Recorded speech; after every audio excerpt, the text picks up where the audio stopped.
નમસ્કાર, હું છું પ્રિયા અને તમે જોઈ રહ્યા છો જનતા કી જાણકારી ન્યૂઝ। નજર કરીએ આજના સમાચાર ઉપર। વારાહી ટોલ પાસે કચ્છના પરિવાર પર ઘાતકી હુમલો। ડિલિવરી બાદ રાધનપુરથી વતન જઈ રહેલ પરિવારની સ્કોર્પિયો ગાડી પર હુમલો। ટોલ પર ગાડી અટકાવી તત્વોએ ઘેરીને હુમલો કર્યો। ગાડીના કાચ તોડ્યા, દાગીના લૂંટ્યા, મહિલા અને નવજાત શિશુ બાળકી પણ ગાડીમાં હાજર। પરિવારના 5 સભ્યો ગાડીમાં સવાર હોવાનું જાણવા મળ્યું। 2 ઘાયલ, 3ને નાના મોટી ઈજાઓ। રાપરની પલસવા હોસ્પિટલમાં 2 લોકો સારવાર માટે ખસેડાયા।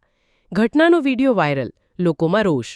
ટોલ કર્મચારીઓની સંડોવણીનો પરિવારનો આક્ષેપ। સવાલ, ટોલ પ્લાઝા સુરક્ષા માટે છે કે આતંક માટે? રિપોર્ટ, અનિલ રામાનુજ, રાધનપુર, પાટણ।